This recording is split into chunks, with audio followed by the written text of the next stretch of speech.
রঘু ডাকাত pre teaser ভাই, এক কথায় এটা একটা ছিটকে দেওয়া অ্যাটেম্প্ট, একটা ছিটকে দেওয়া এলিমেন্ট। এবং এরকম প্রি টিজার যদি হয় তাহলে বুঝতেই পারছো সিনেমার হাইপ কি হতে পারে। পরদে পরদে একটা বিগ স্কেল, একটা বিগ অ্যাপ্রোচ, এবং সিনেমাটা যেহেতু অনেক আগে অ্যানাউন্সমেন্ট, আমাদের মধ্যে এই কোয়েশ্চেন্সগুলো ছিল যে সিনেমাটা আদৌ আসবে কিনা। বাট যদি দেরি হয়, যদি এরকম ভাবে তার আভাস ঘটে, যদি এরকম ভাবে তার রিপ্রেজেন্টেশন থাকে, তাহলে পরে ওই কমপ্লেনগুলো থাকে না যে সিনেমাটা কেন দেরি হলো, এই কোয়েশ্চেন্সগুলো থাকে না কেন দেরি হলো। আমার মনে হয় এইটা হচ্ছে একটা প্রপার অ্যান্সার যে কেন তারা টাইম নিয়েছে। তার ভিএফএক্স, তার অ্যাম্বিয়েন্স, যেভাবে এটা সূচনা করা হয়েছে, এসভিএফ এর লোগো ইটসেলফ, যে আগুনের মধ্যে যে একটা ফায়ারি অ্যাপ্রোচ আছে, তারপরে দেবের লোগো, পুরো জিনিসটার পর যে একটা অ্যানিমেটেড সিচুয়েশন থেকে কোথাও সেটা আর্টিফিশিয়াল ইন্টেলিজেন্স, এবং পরে যখন দেবকে রিভিল করা হচ্ছে যেভাবে ওই একটা লাশ পড়ে আছে সেখান থেকে ঘোরাতে যে আসছে, পরের সিনেই আমরা দেখতে পাচ্ছি দুটো বডি ঝুলছে, তার যে কালার কম্বিনেশন, যে আই শুদিং একটা অ্যাপ্রোচ আছে, যেভাবে অ্যাম্বিয়েন্স শিফট হচ্ছে, যেভাবে টেকনিক্যালিটি স্ট্রং হচ্ছে, এবং রঘু এই ব্যাপারটা যখন রিভিল হচ্ছে, এবং পরে ওই ইংরেজ হোক যে সমাজ, সেখানে তার কি অবদান, যে হিস্টোরিক্যাল একটা অ্যাপ্রোচ, বা যেভাবে ওই সিঁদুর বা যে কালচারাল হেরিটেজ, সমস্ত জিনিসের যে বর্ণনা আছে, যেভাবে মা কালীকে দেখানো হয়েছে।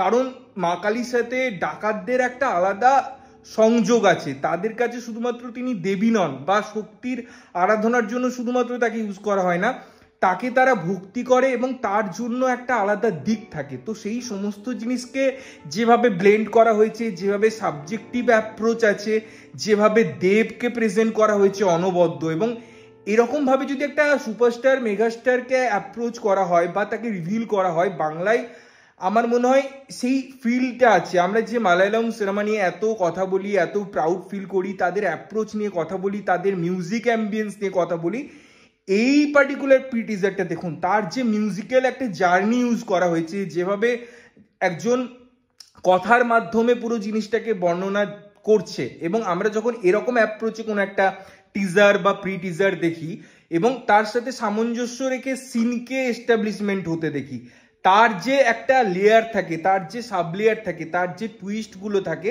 সেগুলো যখন আমরা আসতে দেখি, তখন তার একটা আলাদা আভিজাত্য ক্রিয়েট হয়, একটা আলাদা অ্যাম্বিয়েন্স ক্রিয়েট হয়। এবং ওই ম্যাজিকটা না বড় পর্দায় যে সিঙ্কের একটা ব্যাপার থাকে, যেখানে অডিও এবং ভিজুয়াল সিঙ্ক হচ্ছে, এবং আপনি যখন এই টিজারটা ছোট পর্দায় দেখছেন, ফোনের পর্দায় দেখছেন, আপনি যদি এটা ভিজুয়াল করতে পারেন যে আপনি এটা বড় স্ক্রিনে কিভাবে দেখতে চলেছেন, তাহলে পরেই সেই ডিফারেন্সটা ইজিলি আপনার কাছে চলে আসবে। বিকজ এই অ্যাপ্রোচটা না বড় স্কেল, বড় সিনেমা বা আইম্যাক্স এইগুলোতে এক্সপিরিয়েন্স করার মতো। এই সিনেমাটা অলরেডি এই জিনিসটা এস্টাবলিশ করে দিচ্ছে যে এই সিনেমাটা আপনাকে বড় পর্দায় দেখতেই হবে, বিকজ তার মধ্যে যে ছোট ছোট এলিমেন্টগুলো আছে, যেভাবে সেটাকে ডিজাইন করা হয়েছে, সেটা মারাত্মক। ভিএফএক্স হোক বা টেকনিক্যালিটিস হোক, ভীষণ স্ট্রং।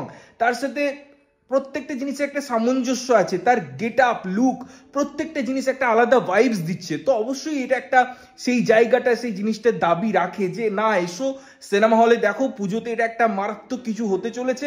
এবং সেই পুজোর যখন কথা আসছে, তখনই ওই মা দুর্গা বা মা কালী বা ওই একটা শক্তি আরাধনার সাথে একটা সামঞ্জস্যতা বজায় রাখার একটা চেষ্টা চলছে। আমার ব্যাপক লেগেছে। এরকম প্রিটেজার, এরকম একটা ঝটকা দরকার ছিল।